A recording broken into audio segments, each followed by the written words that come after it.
work there for Amped Up Sports with the reels and everything else. Appreciate you as always. You and your father doing great work with the Sports Web. We appreciate it. Hope the Bucks do better soon. Have a great night, everyone. There you go. Short, sweet, and simple. Yes. I hope everybody. I'm tired of getting on this program and talking about Bucks losses. I don't know about you. I mean, I can be the eternal optimist all you want to. But at the end of the day, if this defense doesn't start making plays and this offense is carrying this team, and eventually this offense is going to have a stinker game, we know it could be coming. So that defense has to step up. Let's go out to the phone lines. What's your name? Where you're calling from? You're on the Evolution. Hey, Peter, it's KR. Funny enough. How you doing, buddy? I'm doing good, buddy. What are you doing? What's your confidence level in Todd Bowles right now? I got to ask that question. Yeah, I just saying, watching all these losses the last few weeks, it's just been kind of like, it's a little wavering. I'm like, I see the coaching decisions. I see the, ineptness of changing and trying to get this defense prepared week after week, and we keep seeing the same results, and it's just like, what are we going to do at the end of the season? Yeah. Because if this team do not even make the playoffs, I could definitely see a change, but I just need to see something different. Maybe this Bucks team do need a new voice after this season, because we do have a hot OC and we don't want to risk losing him. I just don't know what the Glazers and Jason Light are going to do at the end. They're going to have to really have a sit down and think about what's going to happen with the team moving forward. Well, listen, you can't lose Liam Cohen, okay? Because he is going to be a hot commodity, and he's going to have the temptation to go to one of those teams. And listen, I don't blame him. You look at Dave Canales. He had success here. He had an opportunity to go to Carolina. It hasn't necessarily worked out, but it's one of 32 jobs, so you have to take advantage of it. So if you're the Bucks, Correct. You cannot lose Liam Cohen. I think, again, they're going to let this play out, evaluate the situation, and if they feel like they could lose Cohen, don't be surprised if they move on from Bowles. But I'm not ready to give up on him yet, because I do think he's still a defensive mastermind, although this defense has struggled mightily this year. And a lot of that's on Todd Bowles. I completely agree, especially with some of the way that he's trying to get these guys, into positions to succeed. And we've seen the writing on the wall with, like a Josh Hayes, a Terry Funderburg, KJ Britt. These guys kind of like, these no-name guys that's been in the system. They're just guys. They're jacks. Yeah. That's all they are. Just guys. Yeah. They're just guys. Yeah. And they're struggling. And you can just see it on the field. And it's like, watching KC go down the field for that fourth quarter for literally like an 8-9 minute drive. And it's just like, we're literally watching this, paint just dry, with this team not making, a push, especially with a lack of pass rush, coverage in the middle, wide open again. And it seems like the same, story every week now. And I'm kind of like looking at this 49er game, like, what are we going to do here? Because I know they're going to try to run McCaffrey, if he feels he's up to 100% ready to go. I know they're going to try to, exploit him out in the passing game, possibly as another threat if he doesn't want to run the ball, because they do have I think the fourth leading rusher in the league with Jordan Moses, I think the name is, for the Niners. I think you're right. And, in the last two games we played against Brock Purdy, he's cooked the Buccaneers with his passing. So, and you got Deebo Samuel one end, and you got George Kittle on the other end, and they're looking to feast against, this defense that can't, cover in certain spots. Well, you look at it, and his name is Jordan Mason, and Jordan Mason. Okay. He attempts 134 attempts, 685, 3 touchdowns. He's averaging 5.1 yards a game. And listen, this Bucks defense, especially when it comes to stopping the run or not being able to stop the run, because they absolutely got destroyed by Hunt the other night there on Monday. How surprised are you by that? Because we've seen this Bucks defense, and usually their staple is to stop the run, and they just have not been able to do that consistently this year. Are you surprised by that? Yeah, I am a little surprised, but I noticed too, looking at that particular game with the weather conditions, and I noticed in that second half, that defense was gassed. I could just tell that these guys were tired. That long drive in the fourth quarter really kind of just stuck it to them, and I'm like, please don't go overtime. And I'm like, if we go to overtime, I don't know if they're going to have another repeat of Atlanta. And funny enough, it happened again. It got beat in overtime, with a touchdown. And I'm just like, it's a struggle. It really is. And like you said, we really are missing the weapons on the offensive side of the football. But, Liam Cohen is trying to make, chicken salad out of chicken spit. And, I got to commend him for it. And that's why, like you said, we don't want to afford to lose him because he's definitely going to be a hot commodity in the offseason. Yeah, I mean, when your team scores 24 to 30 points a game, your defense should be able to stop the other team, and they just have not been able to do that, especially when it comes to third down and fourth down. So those are the things I'm going to be watching, and you're exactly those right. are the money drives too. Yeah, those are your money drives, and that's what's beating this team. And it's surprising some of the drives that I did look at. I'm surprised that we didn't go for it on fourth down. But if Todd Bowles is an analytic guy, he's got to kind of play the the odds in our favor. Like if you see Baker out there saying, "Look, if I think I can go get it, go after it." Don't just say we're going to go by analytics and say let's put our defense back out there and see if they can make a stop. Which they haven't gelled fundamentally because look at all the guys that came back for injury, from an Antoine Winfield Jr., from a Jordan Whitehead. We've had Dean been out for a numerous bit of time. And it's like you can just see that this team is not fully gelled on the defensive side of the ball, even though, we got guys that are familiar with the system. They just haven't played enough together. But also, too, injuries is definitely the Achilles heel of this team right now. Yeah, they can't get a break. And the best thing about it is you got your bye week coming up after this game, and there's no other team in the National Football League right now that needs it more than the Tampa Bay Buccaneers. Anything else, KR? Because I know you want to talk some turnbuckle talk also. Yeah, they look like a wounded dog right now, and I'm just like, can we just hold on to the bye week and let's see what happens that last 7 games of the season so we can try to turn it around because, like you said, the schedule is favorable, for us to win. We just got to just go on a run and just try to get hot. But, yeah, and also with turnbuckle talk, oh, yeah, I'm looking forward to some of these events we got coming up. We got Full Gear for AEW at the end of the month, and we also got Survivor Series at the end of the month. So I'm looking forward to it. All right. Did you watch ECW with on NXT tonight? Did you get a chance to watch that? I sure did, and I digged it. I dig the old school vibes. I dig some of the ECW legends came back out.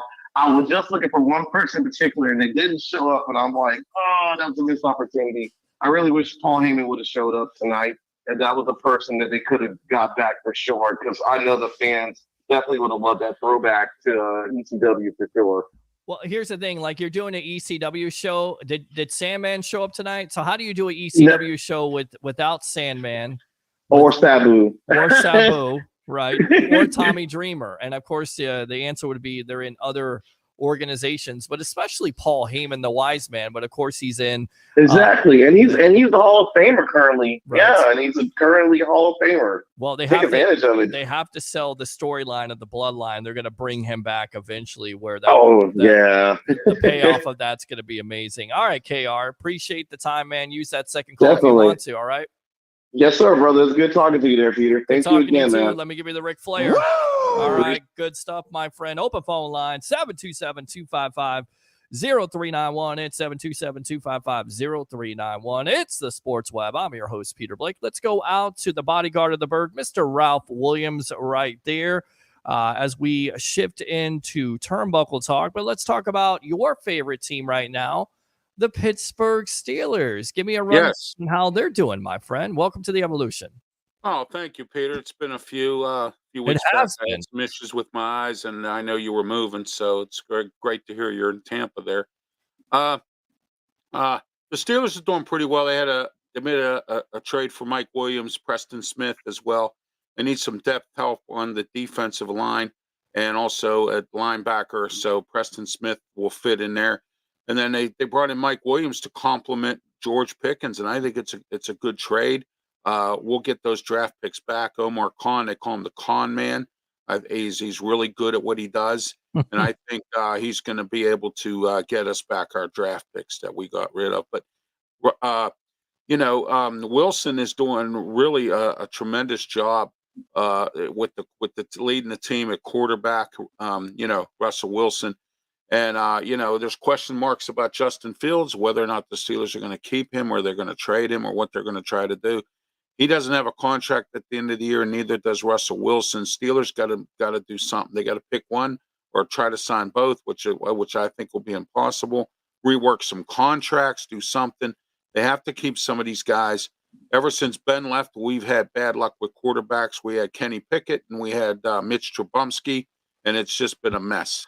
Did you say Mitch Trubisky? Yeah, I call him Trubisky. Who would you go with at the quarterback situation? Would it be Russell Wilson or would it be Justin Fields? I like Russell's leadership. I like his experience and his leadership. Justin Fields is coming around. He learned his lesson in Chicago. He's come here. He's 4-2, and so we'll see where it goes with Justin Fields. I like him as a quarterback. His running ability is very good. But Russell Wilson is a great team leader and a good quarterback leader as well, and he knows the game. All right, let's talk about Crown Jewel there with WWE and Saudi Arabia. Of course, Cody Rhodes beats Gunther clean, and I believe Liv also wins the title, but they don't actually win titles. They get a ring. What did you think of that pay-per-view? Do you like it? Did you like the Bloodline storyline? Break it down for me, Ralph. I didn't expect Solo Sikoa to pin Roman Reigns. That I didn't expect. I missed that match altogether, and I had to watch previews because my wife was at a choir practice for church, so I missed that, and I didn't get in until the Randy Orton Kevin Owens match, which wasn't a match. I missed the first couple matches or whatever. So, but anyway, I got to watch them on rewatch them again on Peacock, and so. But I think that this Bloodline feud is interesting because now you have two Bloodline teams. You have the new Bloodline and the old Bloodline. And I'm interested to see what's going to happen at the Survivor Series War Games. We have talked about, you and I, and I've spoken about it on my Wrestle Talk show. What team or teams are we going to see here? There's rumors and pictures out there of different teams that people think could happen, would happen, or should happen. But the basic team that I think it's going to be Roman Reigns, the Usos, and Sami Zayn versus the current Bloodline. The Rock might get involved somehow, either as a manager or he might get involved in the match. You may even see Cody Rhodes in this match with Roman Reigns on that same team, but I highly doubt it, but you never know.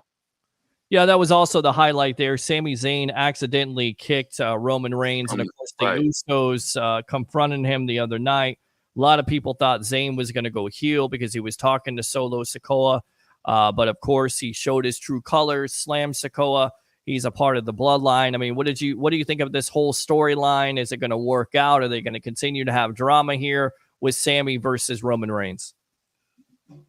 Well, I don't think it's going to be Sami versus Roman Reigns too long. Roman Reigns is stuck between a rock and a hard place. He screwed over all three of these guys. He screwed over the Usos and Sami Zayn. So to be frankly honest with you, Roman Reigns is stuck between a rock and a hard place right now, and he's coming back trying to make friends back. And he has to get with his family. If I'm Roman Reigns, I would accept Sami Zayn into the Bloodline, right? The new Bloodline or the old Bloodline, I mean.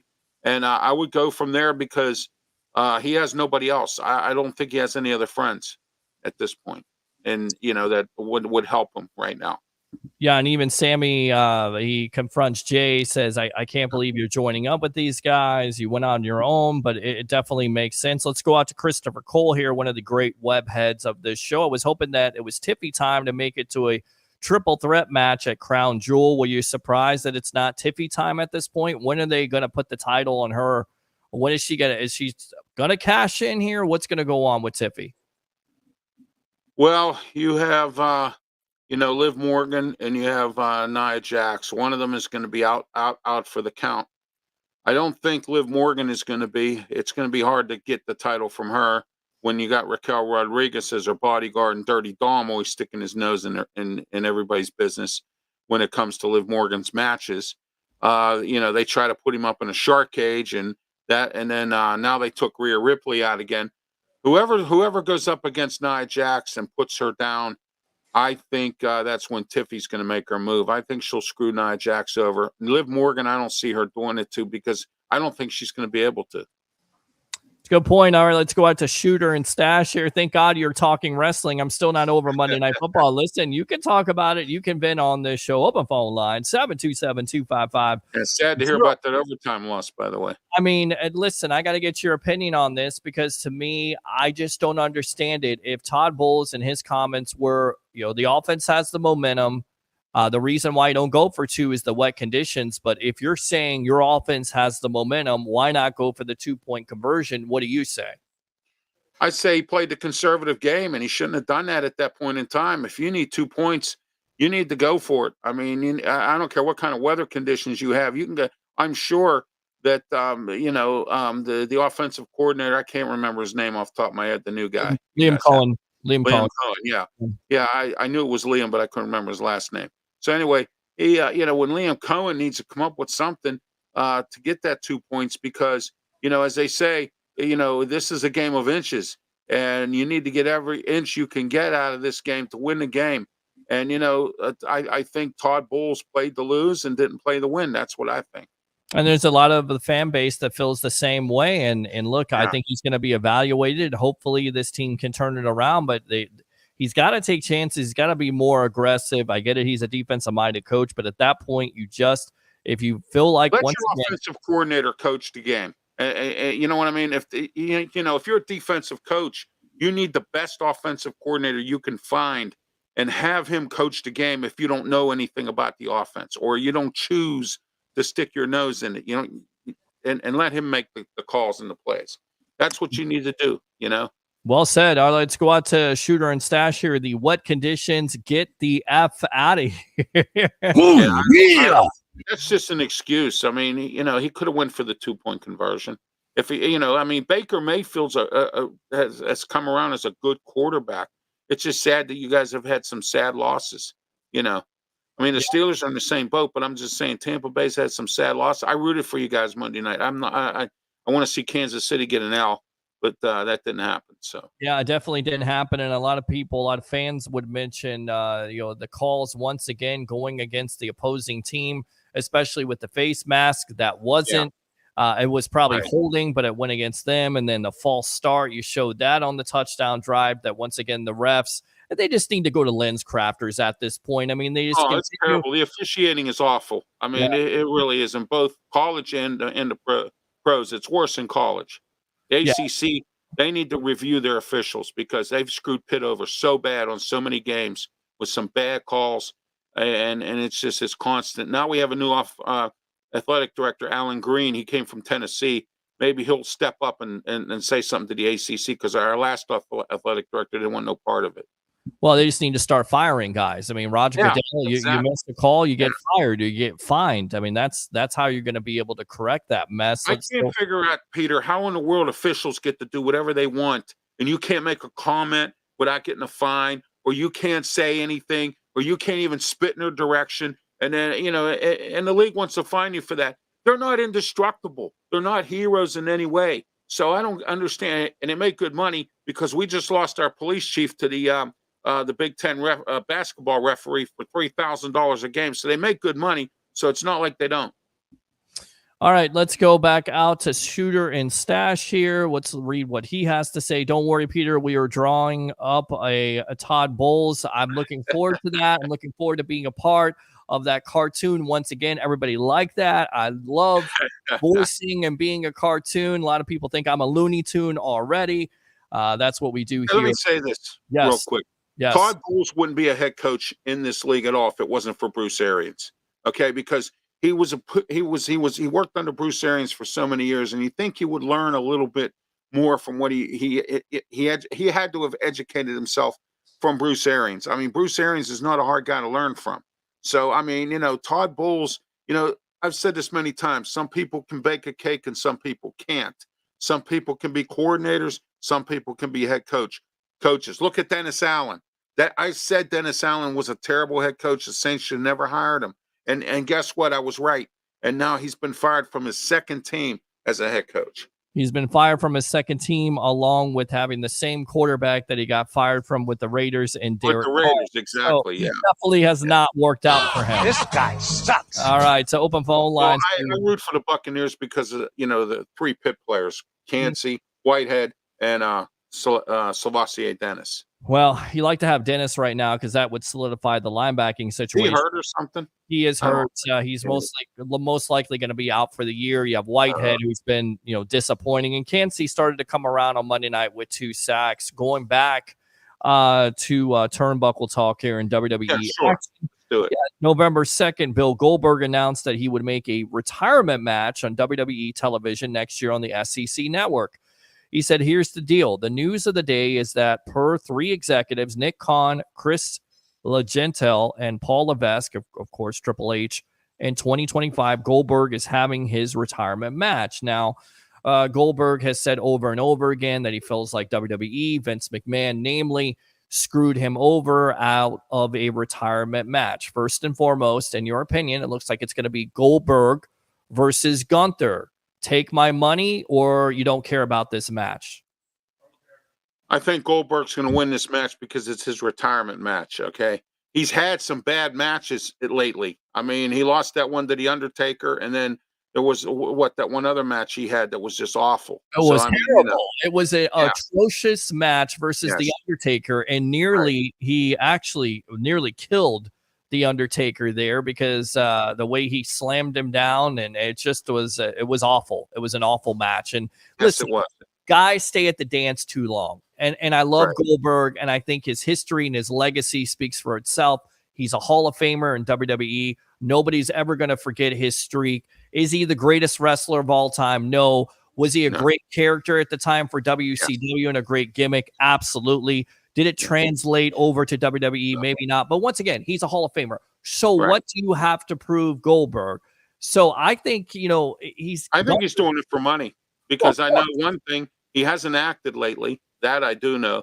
And and then also he has his own car garage. I mean, and he puts out these videos about how to work on cars and stuff like that. That's what he's doing right now. So maybe he needs some money, and anytime he does a match, he gets paid $1 million. So I'll take $1 million just to fall down and lose. Well, you're going to be doing a lot more than falling down and losing. That's for sure, my friend. I mean, but if he fights Gunther, I'm going to tell you something right now. I like Gunther. I mean, I don't like his attitude. I don't like the way he conducts himself, but I like him as a wrestler because he's a good wrestler. He blew it in the match against Cody Rhodes because he went to the well too many times. When you go to the well too many times, sometimes you get burned. And he kept on trying to put him in that sleeper hold. And ever since Arn Anderson's been back coaching Cody Rhodes, Cody's gotten better every match. Are you surprised that they put Cody over on Gunther with such a clean? I was shocked of that. Yes, me too. I was surprised that he went over clean because I thought there would be some interference or something messed up there, and they just put him over clean. So I actually thought the Bloodline would come out, the new Bloodline, because Solo Sikoa has been looking for a match against Cody Rhodes, and Cody's been ducking him. And the WWE doesn't want it. They put Solo on the back burner. So, I mean, I don't know if they're ever going to get any gold back. I don't think so. And right now, going into Survivor Series, they need to worry about the old Bloodline before they worry about belts. All right, we're on Turnbuckle Talk. I'm your host, Peter Blake, along with the bodyguard of the Berg, Mr. Ralph Williams. Open phone lines if you want to talk professional wrestling action. 727-255-0391. It's 727. I like the chair there, Peter. What happened to your office chair? My office chair I could not bring with me, so I decided to substitute a chair instead. And this is a temporary studio right now. We'll be in another room where we can close the door and I don't bother my roommates in the background there. There you go. You can hear them in the background. They're yelling right now. There you go. He's yelling. He's saying, please don't yell. They're like, they bet me money tonight that you're not going to be able to. And I'm trying to win that bet, but I was a little bit loud before, so I'm hoping I don't wake anybody up or wake any neighbors up. We'll be in the studio there. We're able to close the door and scream as loud as we want to. Of course, put up your little sound baffling sponges on your wall. Right, exactly. That's what I need to do. All right, let's go out to Wrestling Observer. They report that Bruce Pritchard and Michael Hayes are currently on temporary leave per multiple WWE sources. The report notes, and this is from also Dave Meltzer, writes that Bruce Pritchard's absence is officially said to be due to a family emergency. Meanwhile, personal issues are the reason for Hayes' absence. The report notes that there is no connection between the two. being on leave. Sources in WWE emphasized that it was not a sign of the old guard being moved out. They reiterated that both would be back. Now, of course, Bruce Pritchard talked on that Vince McMahon special on Netflix. It's interesting, though. Could they be moving out both of these gentlemen because they've been a big part of WWE's success, and maybe to a fault also? A lot of people haven't liked Bruce Pritchard and his creative juices, if you will, or his storylines. Could WWE at this point be moving both of those guys out? Absolutely. They're owned now by TKO. You got Paul Lefebvre running everything. I think that could happen, and I think it will happen, because I think it's time for Bruce Pritchard to probably move on. And I agree with if they're going to move on with them, they need to do it now. Overall, I got to ask you, what do you think about the product? You like Raw, you like SmackDown, of course, Raw going to Netflix here in 2025. I thought NXT has been very impressive, and I think the reason why is not only Triple H putting his fingerprints on it again, but also Shawn Michaels. How impressed have you been with NXT? He's letting Shawn Michaels do his job, where, Vince McMahon wouldn't let Shawn Michaels do his job. So, and that's a good thing, because Shawn Michaels can add. I want to go back to where you were talking to the gentleman on the phone in regards to Tommy Dreamer not being there. Tommy Dreamer's under contract with TNA Impact Wrestling. He's also under contract with Memphis Wrestling, and he's also been doing some independent stuff, because he's been here in Pittsburgh numerous times with the International Wrestling Cartel. Well, isn't it kind of odd, though, that he's not there, because TNA and WWE, they have some type of working, or NXT. Yeah, I was shocked. Sabu's not there. Sandman's working with MLW.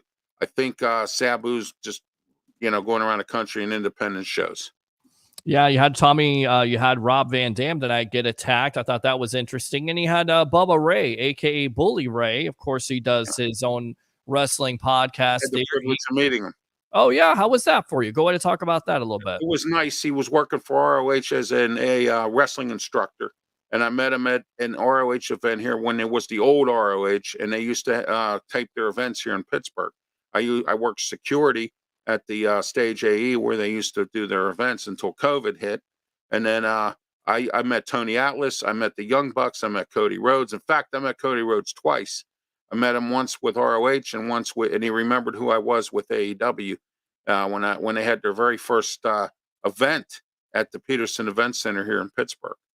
I met him as well. So I've met a lot of guys. It's amazing stuff. Going back to Bubba Ray, do you feel very like nice guy. Do you feel like he's an underrated wrestling talent that we should appreciate more as a single star? Because people, of course, he's a part of the Dudley Boys, one of the greatest tag teams of all time.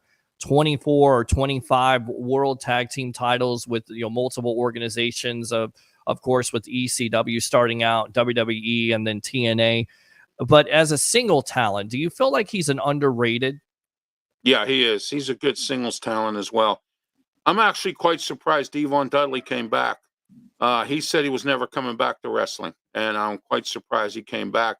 They have a Legends deal with the WWE, Peter, and I just saw them on on another wrestling company's YouTube channel. I saw them. They were wrestling against a couple guys in an independent match, in an independent event. Right. Says my roommates in the background there. I love that guy, Steve. Guys, go friend him on Facebook. If I think Steven Carlos, go friend him. He's a good dude. Absolutely big time wrestling fan, or big time sports fan, and also big time Bucks fan. One of the wrestling companies here has Ron Garvin coming in December. I'm going to be there for that. Meet Ron Garvin. Now, going back to it, Bleacher Report has said that WWE is still working to finalize Goldberg versus Gunther match. The signs are pointing to it, and according to Wrestling Observer Radio, Dave Meltzer again reporting that Goldberg needs time to work himself back into ring shape. Oh, you think? He's up there in age. No kidding. And his match with Gunther is tentatively penciled in for WrestleMania. That would be a great WrestleMania match. And the reason why they equate this match happening is, of course, Gunther took a shot at Goldberg by saying Bret Hart was his favorite wrestler. Bret Hart and Goldberg. And then he insulted his son. So, yes. I mean, or he said something to his son that, so. Gunther deserves everything he's going to get from Goldberg, and I think I'm glad this is it for him. I mean, I really am. I mean, and see, for me, I don't know if Goldberg wins that retirement match. I don't necessarily think that's the right thing to do. I mean, Gunther's already over, but if you want to put him even more over, why not have a legend of wrestling and Goldberg lose to him? John Cena's coming back next year, so we'll see how that goes. This is his final year, so he'll be back again. What do you think? Where do you think John Cena is going to go? Who is he going to wrestle? Who do you want to see him wrestle for his final matches? Is it Randy Orton? Could be, yeah. CM Punk. I mean, there's a bunch of guys there that he could wrestle. Cody Rhodes, maybe. I don't know. I mean, I can't say. I don't know what kind of creative they got for him going, but we'll find out. We will definitely find out. Now, Drew McIntyre.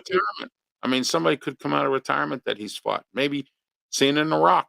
Yeah, I'd like to see that match. It's absolutely possible. We're going to kind of cut this short tonight because I promised my roommates that I would be done by 11. So we got 4 more minutes. We'll go with this one story here, and then we'll get out for the night. Drew McIntyre has taken some personal time. He suffered a serious laceration to his head during the bad blood loss to CM Punk. He also shared a photo of the staples received in his head to close the cut. His ongoing absence from WWE programming goes beyond his recovery from the injury. According to Fightful Select Steve Carrier or Ringside News, that McIntyre is traveling abroad to meet with family. In a post on October 5th, the former world champion said that the last few days have been really tough for me and my family personally. Days earlier, his brother John posted on X that their aunt had died. So Drew McIntyre taking some time off, definitely selling that storyline. What did you think of that rivalry with CM Punk? Did it live up to all the billing? And what can you do with Drew McIntyre next?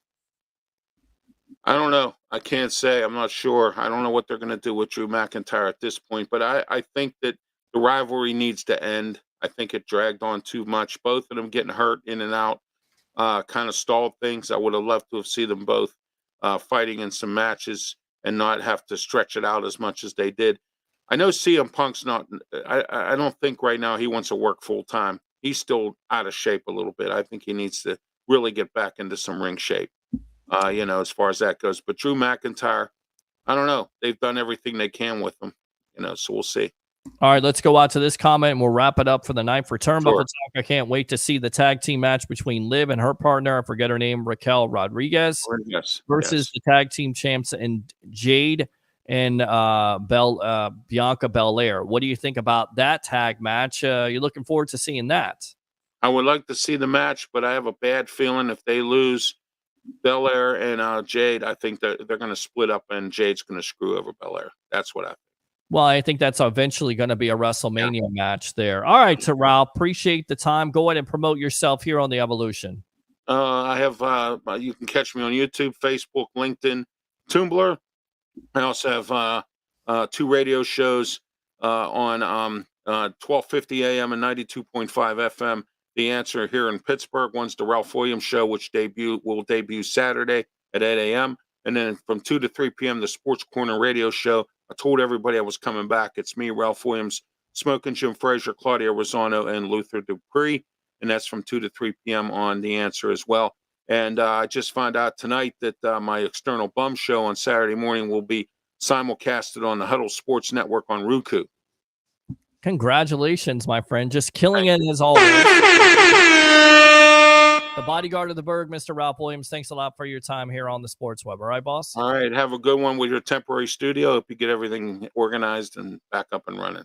Sounds good, my friend. Good stuff there. Absolutely. It's only temporarily right now, but we will have a studio where we're able to close the door and not interrupt my roommates from sleep or whatever they're doing in the background. Thanks a lot to all the guests of the night. We're sorry we couldn't get Seneca Wallace on, but we'll probably get him on next week. Of course, the legend, Mr. Leo Haggerty, former Coach Scout and now media member of Night Sports Productions and Amped Up Sports, newest analyst of Amped Up Sports, Mr. Ryan Nill, and of course, Ralph Williams. Tune in on Sunday morning about 10 o'clock, 10:30, as we'll be live from What the Buck Tailgate, getting you ready for Tampa Bay Buccaneer football, where the Bucs take on the San Francisco 49ers. And of course, at the end of the game, live at Raymond James Stadium on the field, 30 to 35 minutes after the game, we'll be taking your phone calls with the Evolution of Sports Talk Television in collaboration with the JP Peterson Show. As always, like and subscribe to the Sports Web on YouTube. Friend me on Facebook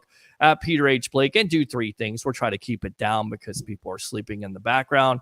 Bring your passion, bring your excitement. Just don't bring any nonsense. I'm your host, Peter Blake, your Rolex reporter. What time is it? It's my time. And for fans of the Sports Web and the Tampa Bay sports fan, it's your time. We'll see you next time on the evolution of Sports Talk Television on Sunday morning. Bucks versus the 49ers. Are you ready?